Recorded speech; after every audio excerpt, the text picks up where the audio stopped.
Benvenuti nel video dedicato a come appoggiare il cartamodello sulla stoffa. Vi ricordo che prima di questo video ce n'è uno dal titolo 2-3 cose da sapere sulla stoffa prima di appoggiare il cartamodello, che è molto utile. Qui io ho la stoffa già preparata, piegata, cimosa con cimosa, il dritto all'interno. Questo è il rovescio del tessuto con gli spilli, qui c'è la piega. Ho utilizzato come modello per appoggiare sulla stoffa il modello 01, che è un pantaloncino corto che è composto da un davanti, un dietro e un cinturino. Questa stampa di foglio A4 è il suggerimento che mi dà TT-CAD di come appoggiare questo cartamodello. Sulla schermata video mi viene indicata che questa è la piega della stoffa, questa è la cimosa, qui il tessuto piegato fa 75 cm e la quantità occorrente sono 61 cm. Vi ricordo sempre di acquistare qualche centimetro in più. Il suggerimento che mi dà il programma TT-CAD e anche i modelli online è quello di posizionare il cinturino sulla piega della stoffa, mentre il davanti e il dietro all'interno della mia stoffa. Ecco qua i tre elementi che compongono il mio cartamodello. Ho il dietro, il davanti e il cinturino. Come suggerito dal programma, posiziono per prima il cinturino. Mi viene indicato questo lato che lo devo appoggiare sulla piega della mia stoffa. I cartamodelli TT-CAD hanno già i margini di cucitura, perciò non devo lasciare tessuto in più. Quando ho un cartamodello da appoggiare sulla piega, la prima cosa che devo fare è bloccare il lato che va messo sulla piega, perfettamente sulla piega, mettendo degli spilli. Ecco qua, metto altri spilli, uno qua, uno qua, uno qua e anche uno qua. Io ora velocizzo un pochino.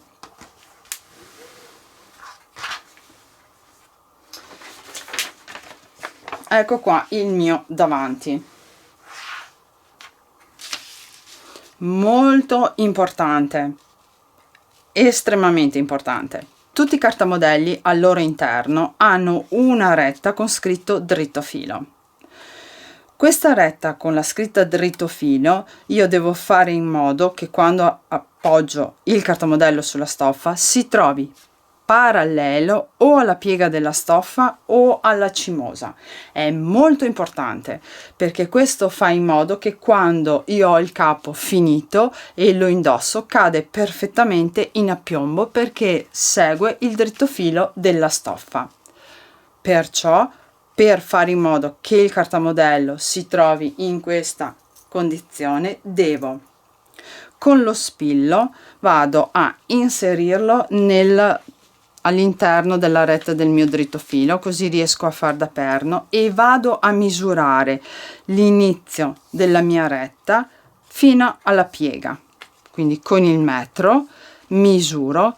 Non ha nessuna importanza la misura che mi esce, l'importante è che questa misura io la tengo con il dito e la devo riportare sul fondo della mia retta del dritto filo. Quindi in questo caso qui porto prima il metro, posiziono sulla piega qui e poi sposto il cartamodello in modo che abbiano gli stessi centimetri questa distanza e questa distanza. Ho appoggiato il cartamodello in dritto filo, quindi ridico perché è molto importante. Ogni cartamodello ha all'interno una retta con scritto dritto filo. Questa retta deve essere parallela alla piega della stoffa oppure alla cimosa, dipende da dove siete più vicini.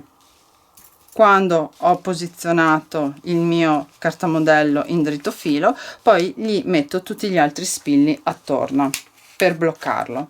La stessa cosa faccio con il cartamodello del dietro. Il cartamodello del dietro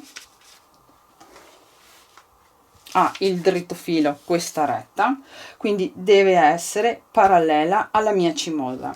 Per far questo blocco l'estremità del mio dritto filo, misuro dalla linea alla cimosa e questa misura la riporto qui in alto.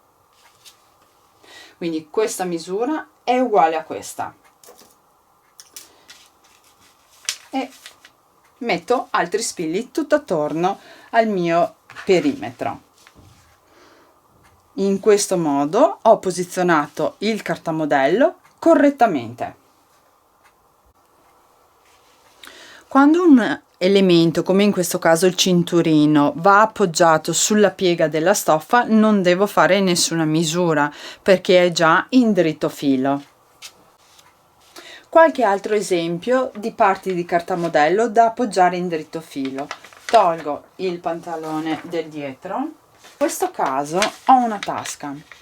Anche se il cartamodello è piccolo, bisogna sempre rispettare il dritto filo. Ho questa retta verde con scritto dritto filo, posiziono il mio cartamodello, faccio la stessa identica cosa di prima, quindi inserisco lo spillo, misuro e la stessa misura la porto qui in alto, l'estremità del mio dritto filo, così ho la tasca che è perfettamente appoggiata sulla stoffa correttamente. Un altro elemento che volevo farvi vedere, manica. Anche la manica ha una retta con scritto dritto filo, quindi devo inserire lo spillo, misurare dalla cimosa e riportarla in alto. Completamente diverso, togliamo il pantalone del davanti. Questo elemento. Questa parte è un davanti di un cartamodello modello A16 di una manica kimono. C'è scritto dritto filo, questa parte che è al centro davanti non ha i margini di cucitura. Viene suggerito dal programma TTCAD di appoggiarlo sulla piega della stoffa perfettamente.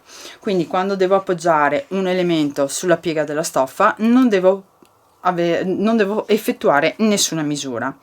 Però se per qualsiasi motivo io volessi fare una cucitura sul centro davanti e quindi allontanarla dalla piega, ho la retta dritto filo che mi aiuta a posizionare correttamente il cartamodello. Concludendo, tutti i cartamodelli di TTCAD hanno il dritto filo, hanno una retta. E questa retta è molto importante perché vi aiuta ad appoggiare correttamente il cartamodello sulla stoffa. Spero di esservi stata utile. Ai prossimi video.